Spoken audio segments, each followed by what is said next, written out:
Welcome everybody. I just came back from a casual event at my local game store. I ran this deck and I went 5-1. So I thought I would share this deck. This is a budget Leia green red deck here. So Tarkentown. This actually was not the MVP of the event, but I think this is a pretty good deck if you like aggro and sort of really going after people. I think the late game ramp might be a little bad in this, but if you can make this game over before turn 7 or 8, you're in pretty good shape. So let's go over. You have Leia as your starting leader here. So her action is basically you can attack twice. So, you have a rebel. We're running lots of little rebels in this, so you can attack twice, really bringing on the damage or just wiping out stuff for opponents. And she also comes out at 5. She's pretty decent. So she's a 3/6 with raid 1. So nothing spectacular, but you can get her out. Let's see, that would be turn 4, right? You can get her out. And then Tarkentown, I don't know if this is great or not, but just the being able to deal 3 damage to a non-leader unit was helpful in kind of helping ping stuff off. So let's go through our package here. So we're running a bunch of these spec soldiers. These guys are pretty good, only cost 1, can knock out Sentinel. So hopefully in the first turn, you can either get 1 or 2 of these guys out. If you can't get one of them out, hopefully you're running Sabine, or you find Sabine in your opening hand. She just has this nice little ping here. So on attack, you deal 1 damage to defender or base. So that can help just wipe out stuff, or frankly, deal the initial damage that you might need to a defender to then take them out with Tarkentown, right? So just think of her as really good utility card. If you can get her out on turn 1, that's great. Next, we have Fighters for Freedom. This card rocks. This might be one of the best uncommons out there. So it's a 3/4 Saboteur, but this one, we're running tons of red. So every time you're playing another red card, you can deal 1 damage to the base. So ideally, you get Sabine out turn 1 with 2 resources. You get one of these guys out turn 2, and you're rolling pretty good with strong guys. So we're running 3 Sabine, 3 Fighters for Freedom. And then as we kind of ramp up here, we get K2SO, Andor's friend here. I love this card. I only own 2. I think I would actually put in 3 if I owned another, but trying to keep this relatively cheap. So he's just great. 4/4. There's a card called Heroic Sacrifice you run in this that just makes him really great to kind of almost suicide in. So when he dies, you get to choose whether you deal 3 damage to the base or they get to discard a card. I usually go with the discarding a card because I find that by turn 4 or 5, you're out of cards in your hand. And then as we ramp up, we have this little Gorilla Attack Pod. He's just okay, but if your base has 15 or more damage on it, which by the time you're bringing him in might be the case, he can come in ready, so that's kind of nice, and he has this grit effect. He's nothing spectacular, but this would be a card I would probably cut. All right, moving to our space package for red, we have the Green Squadron A-Wing, the Raid 2, this just rocks, right? So it's basically on attacking. You want to get this guy down. If you're going for space, get him down early. You're going to be hitting their space stuff for 3 with the Raid 2. So you want to be really aggressive in space there, running 3 of him. This card is also one of the MVPs of this deck. Red 3 is an incredible card because it gives you Raid 1 to everybody, right? So it's not just space stuff, but all these little ground units we're putting out there, they're all getting Raid 1. So you really want to try to get this out if you can. But we're running 3, and then that's our red package there.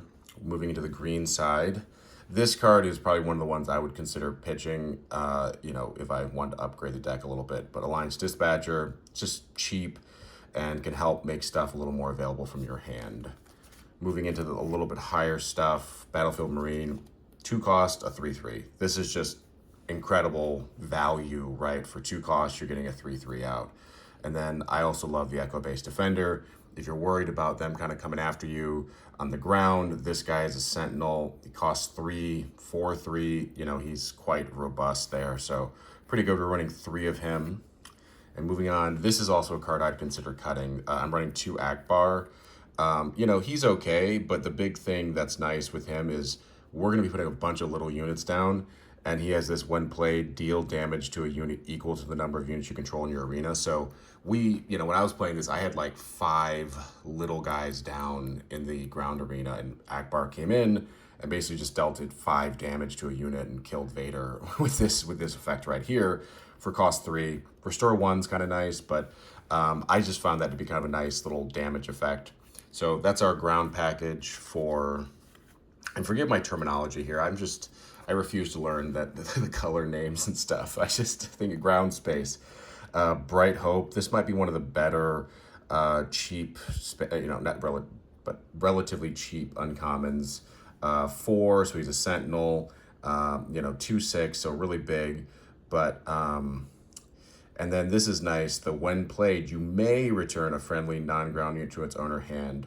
So, if you have a unit with a bunch of damage on it that's almost dead, maybe you want to bring that back to your hand and resource it this turn or whatever, but it allows you to draw a card if you do that. And card advantage is a big thing. So I like this card. I think it's great. I have one in foil here. So far, everything in this deck, the red 3s and the K2SO might be the most expensive, but this deck is probably under, $40, $50 to build. This is the card that is the most expensive card in the deck. It's home 1. Totally unnecessary to run it. I just had one. I was like, oh, this might be kind of fun to put in there. I think you could easily substitute this out for something cheap. I have a little sideboard that I'll quickly go through, but home 1, totally optional, but kind of fun. And then quickly onto our neutrals. Fleet Lieutenant. This guy's awesome because when played, you can attack with a unit. So you're getting kind of a double action there a little bit. And it gets a nice little buffer of 2/0. So we run 3 Fleet Lieutenants. We run a couple X-Wing Alliance X-Wings, which are just nice little space packages. Wing Leader. This is great for buffing up things like Red 3, or maybe you got one of those A-Wings down, and then on turn 1 and then turn 2, you have 3 resources. You can buff that guy up. So experience tokens, I got a couple here. These are great, I find. So this is just a nice little buff. We run 3 of him. And then onto our events, we have Heroic Sacrifice. We're running so many of these little guys that might just be absorbing damage that perhaps you kind of want to do a little bit of a suicide run. So for 1 cost, you get to draw a card, and then you attack with a unit, and it gets +2. And it's basically like that card's dead after this. This pairs really well with K2SO because you can hit him with his, when he dies, when defeated ability. But I might cut one of these out. I think I need to add a K2SO to really optimize this. And then we have 3 for a cause I believe in. Basically to deal 4 damage. Every card in this deck is a rebel, so you're going to be paying 3. Look at the top 4 cards of your deck. They're all going to be rebels because that's what we run in this deck. And then you can deal 4 damage. I would also consider cutting one of those out for something else. And a Rebel Assault, this is basically just trying to really get aggro. So attack with a rebel, it gets +1/1 or +1, then attack with another. So this is one of those things like you can kind of surprise, like if you take the initiative, you play this and you're basically gonna be attacking with 2 units and you could maybe wipe out their stuff before they even have a turn, right? So Rebel Assault, nice, cheap. And then this card won me 2 games. The U-Wing Reinforcement. Basically, 7 cost, you can search the top 10 cards of your deck and you find a bunch of cards. So I pulled out like Red 3 and a bunch of these other little guys. Basically got to put in like 3 units for the cost of 7 cumulatively. But this is just so useful at the end of the game. Maybe you just, they have their leader out, they're hitting you, things are painful. This card can be a lifesaver. So that's the main deck. I think the total cost of this deck is probably under $50. The K2SO and Red 3 are the most expensive. But home 1's totally optional. I have a little bit of a sideboard here. Wolf is pretty good in this. Benthic 2 tubes, Disabling Fang Fighter. So these are ones you could sub in. If you're like, hey, I don't really want to drop the money on Red 3. Open Fire runs really well in this deck. This is just nice. 3 cost, 4 damage.